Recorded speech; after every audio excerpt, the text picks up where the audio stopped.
Hello mga beshies! Welcome na naman dito sa aking YouTube channel at para na naman dito sa mga laging naghahanap ng pwedeng mautangan online, mapa-loan up man yan, mapa-lending man yan, diba? So sana mapanood nyo po yung mga videos na ina-upload natin para magkaroon po kayo ng idea kung ano nga ba yung mga legit at hindi legit na pwede nating mautangan, diba? So ayun nga po mga beshies, magchichika na naman tayo. At ang loan app nga na ito ay matagal-tagal na rin sa Google Play Store, sa App Store na lagi akong nakikita at marami din akong nakikita na odds nito na makikita nyo dun sa iba't ibang mga social media na napupuntahan nyo, na napupuntahan nga natin. Ayun nga sa loan app na ito, kapag puntahan nyo yung app nila sa Google Play Store, pwede daw makautang ng high loan amount hanggang 100,000 pesos at installment payment daw or installment daw yung pagbabayad natin. Pero totoo kaya ito mga beshies?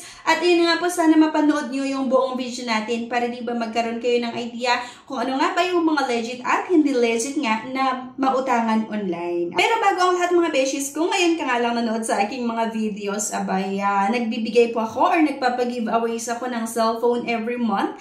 Kaya mag-subscribe ka na para magkaroon ng chance na manalo ng isang brand new na cellphone. So, ito na nga mga beshies. Pagka-open natin ng app na ito ay, hanggang 100,000 nga daw talaga yung pwedeng hiramin. So, borrow up to 100,000 pesos. Welcome to Peso Loan. So, yun na nga. Peso Loan yung pag-uusapan natin. At please enter your mobile phone number to begin your journey with Peso Loan. So, kailangan nga daw po natin ilagay yung ating mobile number na naman dyan mga beshies at mag-agree doon sa Terms of Service and Privacy Policy. At kailangan mga beshies, basahin niyo talaga yung mga Terms of Service and Privacy Policy kasi minsan naman talaga nakasad doon yung mga interest and processing fees ng isang loan app. Minsan lang nga lang kasi talaga hindi natin nababasa. Okay? Pero diba, hindi ko rin naman masisi yung mga ibang borrower na basta na lang umuutang kasi nga po, minsan nakakakita sila ng odds ng iba't ibang mga loan app na napakaganda, na parang okay siya utangan. Pero pagka-download ng app, ay pagdating sa dulo, nung naaprubahan ng yung loan application, abay magtataka na lang sila na ganun pala kalaki yung interest and processing fees. At dahil nga minsan, sa pangangailangan, kahit alam natin na mataas yung interest at processing fees, ay talagang sinusubukan natin na utangan. Kasi nga, sobrang kailangan talaga natin. Kaya nga sana, bago nyo subukan yung iba't ibang mga loan app, ay manood po kayo ng iba't ibang reviews ng mga nag-try umutang or yung mga sumubok na umutang nga para magkaroon tayo ng idea kung hindi ba masisira ang buhay natin kapag dinownload natin yung isang app at inutangan or hindi ba madadagdagan yung stress natin. Diba? Yung tipong yung stress mo nung hindi ka pa umutang ay nasa 10% lang. Tapos nung umutang ka, pagdating ng due date mo or nung malapit na yung due date ay naging 90% na yung stress mo. Diba? Kasi may mga itetext sila na pahihiyain ka. Okay? So yun nga, sana mapanood nyo yung buong video natin. At meron pa silang nilagay na important advisories. Peso Loan adheres to regulation and practices fair debt collection. The official Peso Loan app is named Peso Loan only. Don't trust any app links. Download the official Peso Loan app only. Okay, from the Google Play Store. Don't share your OTP with anyone. Don't transfer money to personal accounts. Refer to your Peso Loan app for payment instruction. Don't trust email not ending with @pesoloan.ph. Official Peso Loan emails use the format @pesoloan.ph nga daw. Peso Loan is not affiliated with other lending apps on Google Play Store. For prompt help, contact our hotline. So may mga nilagay sila na mobile number or Peso Loan app customer service. Pero ayun na nga, go-go lang, tuloy-tuloy pa rin yung pangungutang natin. At ito yung sinasabi ko kanina na paulit-ulit naman na 100,000 daw yung pwedeng mahiram. Kaya yun yung i-check natin kung totoo ba na pwedeng makautang hanggang 100,000 pesos, lalong-lalo nga kapag first time natin na manghiram. At get money in 3 minutes, di ba? Nakakaloka. 3 minutes daw po ay pwede tayong makahiram or malalaman mo kung approve or decline ang inyong loan application at may nakalagay na for installment. Okay? So, click to know more about our compliances. At registered nga daw po ito ulit sa Securities and Exchange Commission. So kung gusto nga natin ituloy, click lang yung get credit limit, pero panoorin nyo nga yung buong video natin. So, credit amount, 20% personal information, sasagutin na naman natin mga beshies, yung level of education, yung marital status, residential address, yung complete address, at ito pa, merong additional info to get higher loan amount, di ba? Kailangan natin masagutan yung other number daw kung meron, pero optional naman. Pero kasi, sabi nga dito na pwede tayong makakuha ng mas malaking amount pag nasagutan natin ito, di ba?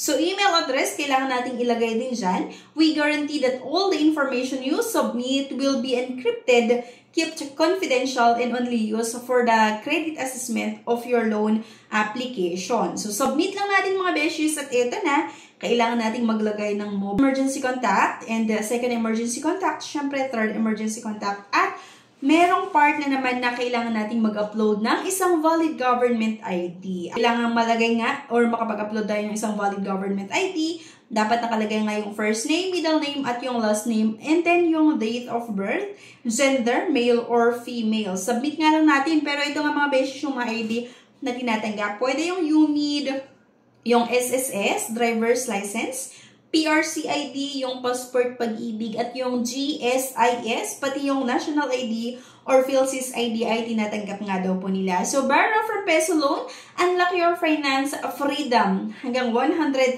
pesos. Pagkatapos nga natin masagutan yung personal information, yung work information, yung emergency contact, at itong identity information, borrow immediately. So, we are working on your credit limit. Kindly wait for a few seconds. So, yun, no, nag-okay nga daw. So, from 100,000 pesos, naging 10,000 nga lang daw yung pwede kong mahiram mga diba? So, drag the bar to select the amount you wish to borrow. At syempre, sinubukan ko yung 10,000 pesos. Merong nakalagay dito na 127 days or halos mahigit 4 months na loan terms. Withdrawal option na required. Mamimili ka kung saan mo gustong matanggap yung loan proceeds. Pwede nga via bank or via e-wallets. At kapag e-wallets nga, via GCash, PayMaya, Coins, at Shopee. At siya naman yung pipiliin ko dito. Ang total loan amount daw ay 10,000 pesos nga.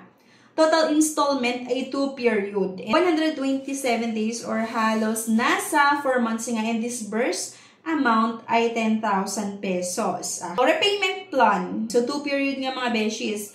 Ang first repayment ko ay July 22. So, by the way, nag-apply ako ng July 16. Ang first repayment ko daw ay July 22, 2024. At ang babayaran ko ay 10,246.